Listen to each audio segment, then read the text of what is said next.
man that wants to deal with God, there are a few things he needs to understand. And part of the things that he needs to understand is that God is not a servant spirit. It's not a spirit you send around. When you visit the villages, you see what they do to send spirits, especially those they dwarf spirits.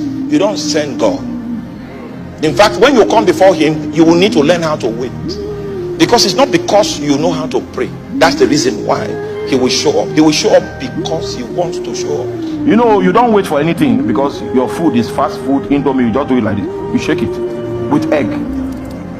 We have fast food. We have smartphones. We have, everybody's moving. If you go to Lagos, there's a place called Orile. When you come there, everybody's moving. It's a lie. They are not going anywhere. Just forget about it. I've stayed long in that city to know that these guys are going nowhere. Everything is fast. Then when you come into the presence of God, he said, no, I don't run the scale you find in Lagos. How many of you have gone on 3 days fasting that told you an almighty formula that when you go for 3 days, he shows up? He will clear your doubts on your first escapade, so that you know that the person that you are reaching out to is a monarch. Oh my. That's why the psalmist say, my soul wait thou on the Lord. He will keep you in that place of waiting for long. I was diligent to count how many days I will be waiting before God will show up. It was 264. The moment he shows up on the 264th day, he showed up with divine direction, with the direction he wanted me to take, and also gave me a prescription of what he demands of me to do.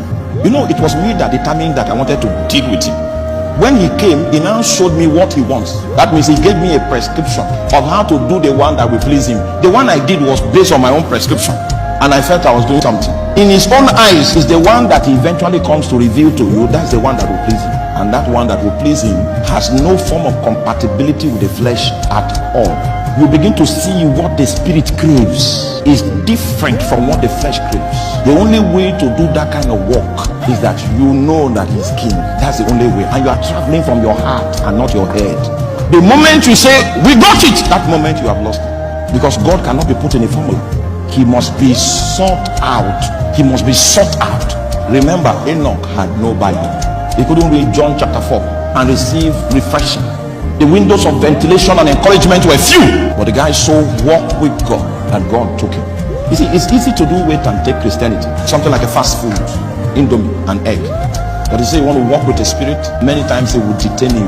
That is if you value your relationship with him. Relating with the king spirit will require a lot of patience because of his majesty. He doesn't just want to win. He wants to win in a certain way that will give him glory.